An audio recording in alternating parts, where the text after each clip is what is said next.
নজর রাখবো পরবর্তী খবরের দিকে। দক্ষিণ পূর্ব এশিয়ায় সামরিক উপস্থিতি বাড়াতে চায় চীন। মার্কিন যুক্তরাষ্ট্রের ডিফেন্স ইন্টেলিজেন্স এজেন্সির রিপোর্টে প্রকাশিত হয়, সম্প্রতি বাংলাদেশ, মায়ানমার সহ এশিয়ার বিভিন্ন দেশে সামরিক উপস্থিতি বাড়াতে চাইছে চীন। যদিও ঠিক কী ধরনের সামরিক উপস্থিতি বাড়াতে চাইছে চীন সে বিষয়ে স্পষ্ট করা হয়নি। আপনাদের জানিয়ে রাখি, রিপোর্টে এই বিষয়টি প্রকাশিত হয়েছে বলেই জানা যাচ্ছে। আপনাদের জানাই, দক্ষিণ পূর্ব এশিয়ায় সামরিক উপস্থিতি এবার বৃদ্ধি করতে চাইছে চীন। মার্কিন যুক্তরাষ্ট্রের ডিফেন্স ইন্টেলিজেন্স এজেন্সির যে রিপোর্ট, সেই রিপোর্ট প্রকাশিত হয় সম্প্রতি এবং সেখানেই মূলত এই বিষয়টির কথা জানা গিয়েছে। আপনাদের জানাবো, মার্কিন যুক্তরাষ্ট্রের ডিফেন্স ইন্টেলিজেন্স এজেন্সির রিপোর্টে প্রকাশিত হয় সম্প্রতি এবং সেখানে এই বিষয়টি উল্লেখ করা হয়। আর বিস্তারিত জানবো, আমাদের সঙ্গে এই মুহূর্তে নিউজ রুম থেকে রয়েছেন প্রতিনিধি দুর্গাদাস বন্দ্যোপাধ্যায়। দুর্গাদাস, যে বিষয়টি জানতে চাইবো, মার্কিন যুক্তরাষ্ট্রের মূলত এই যে ডিফেন্স ইন্টেলিজেন্স এজেন্সির রিপোর্ট রয়েছে,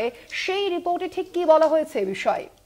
দেখো, তোমাকে বলে রাখি যে দক্ষিণ পূর্ব এশিয়াতে চীন বা চীনের যে গতিবিধি, সেটা কিন্তু দক্ষিণ পূর্ব এশিয়ার প্রতিটি রাষ্ট্রই জানে।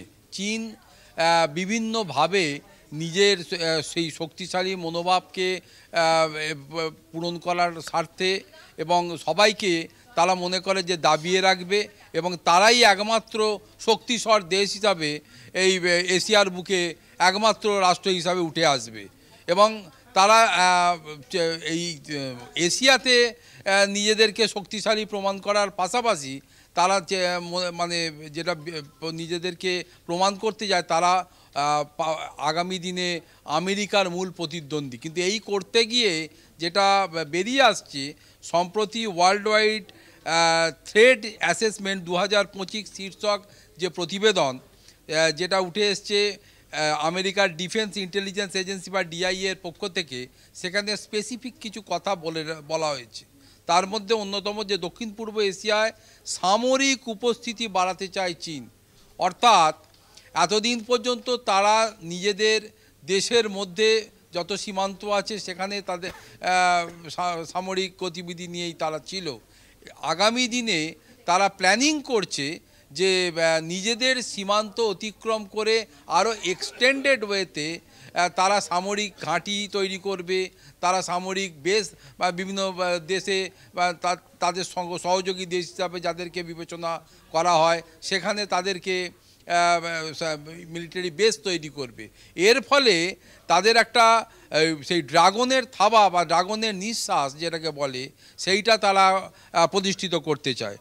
অন্যদিকে বলা হচ্ছে যে চীনের পক্ষ থেকে, যদিও এই বিষয়টা নিয়ে তাদের অফিসিয়াল কোনো প্রতিক্রিয়া এখনও আমরা পাইনি, কিন্তু এই ডিফেন্স ওয়ার্ল্ড ওয়াইড সেফ অ্যাসেসমেন্টের কিন্তু এই শীর্ষক এই যে প্রতিবেদন, সেখানে আমেরিকার পক্ষ থেকে এটাকে তুলে আনা হয়েছে। কূটনৈতিক, তথ্যগত, সামরিক এবং অর্থনৈতিক ক্ষেত্রে আগামী দিনে আমেরিকাও তার মিত্রদের মোকাবিলা করার জন্য চীন তার বৈশ্বিক সক্ষমতা বৃদ্ধির মাধ্যমে দখলদারি প্রতিষ্ঠিত করতে চাইছে। শুধুমাত্র এশিয়াতে নয়, সারা পৃথিবী জুড়ে চীন এই বিষয়টা করতে চাইছে এবং তারা শুধুমাত্র ওই আমেরিকা বা রাশিয়ার মতো দুটি দেশ এই যে নিজেদের মধ্যে সুপার পাওয়ার ইমেজটাকে ধরে রাখার মাধ্যমে তারা নিয়ন্ত্রণ করে দেশের অন্যান্য রাষ্ট্রগুলোকে কে কার ফেভারে আনবে, সেই জায়গাটায় চীন এবার ঢুকতে চাইছে। অতএব এবার ত্রিপাক্ষিক ভারসাম্যের একটা জায়গা আগামী দিনে তৈরি করার প্ল্যানিংয়ে রয়েছে চীন। পাশাপাশি চীনের বিষয়ে দক্ষিণ পূর্ব এশিয়ার বিভিন্ন দেশকে সতর্ক করেছে মার্কিন যুক্তরাষ্ট্র এবং তাইওয়ানকে চীনের মূল ভূখণ্ডের সঙ্গে অন্তর্ভুক্ত করতে চাইছে চীন। অতএব তাইওয়ানকে মাঝে মধ্যেই তারা ধমকায়, চমকায়, তাদের সেনাবাহিনীকে সেখানে পাঠায়। তাইওয়ানকে তারা এখনও পর্যন্ত ঠিকঠাক করে বসে আনতে পারেনি।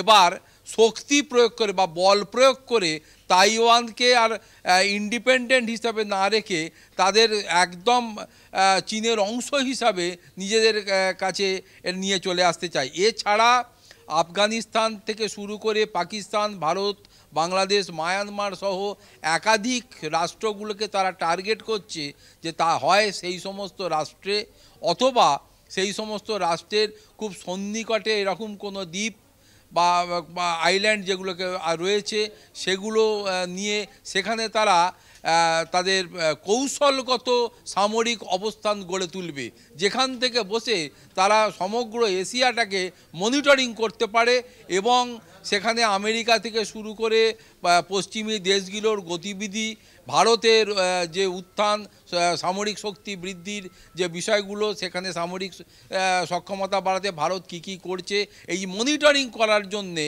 চীন এবার কৌশলগত অবস্থান নিতে চলেছে।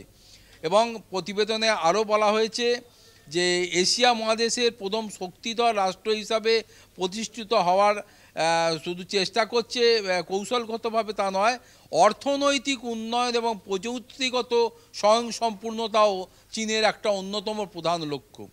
অর্থনীতিতেও তারা এগিয়ে থাকতে পারে এবং তার সমকক্ষ যাতে কোনো রাষ্ট্র, বিশেষ করে এশিয়া বা দক্ষিণ পূর্ব এশিয়ার কোনো রাষ্ট্র তাদের সমকক্ষ না হয়ে উঠতে পারে।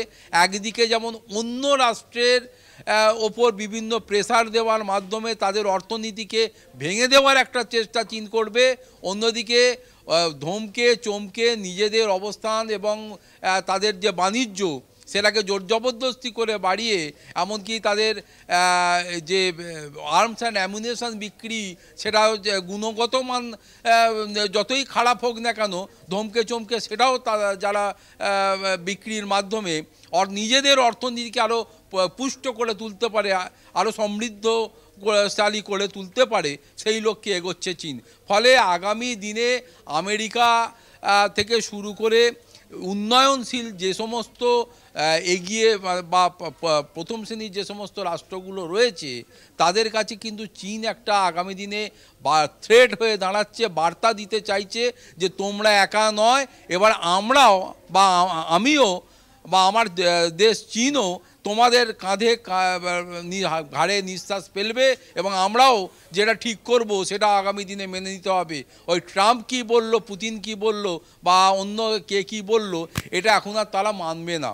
ফলে আগামী দিনে কিন্তু আরও একটা ভয়ঙ্কর পরিস্থিতির সামনে, বা শুধু এই দক্ষিণ পূর্ব এশিয়ার দেশগুলো নয়, পৃথিবীর তাবড় দেশকেও যে চ্যালেঞ্জের মুখে দাঁড়াতে হবে এবং অর্থনৈতিক চ্যালেঞ্জ থেকে শুরু করে টেকনোলজিক্যাল চ্যালেঞ্জের মুখেও তাদেরকে দাঁড়িয়ে ফেস করতে হবে, সেই বার্তাই দিচ্ছে চীন।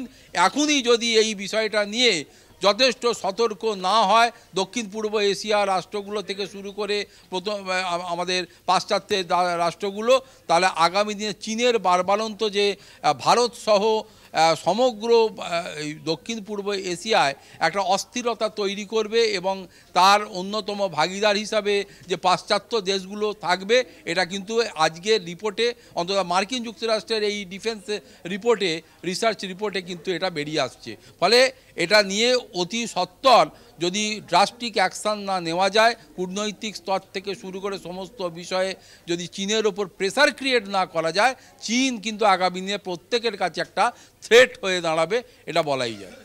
ধন্যবাদ। তবে আমরা কথা বলছিলাম আমাদের সঙ্গে সরাসরি নিউজ রুম থেকে ছিলেন প্রতিনিধি দুর্গা দাস বন্দ্যোপাধ্যায়।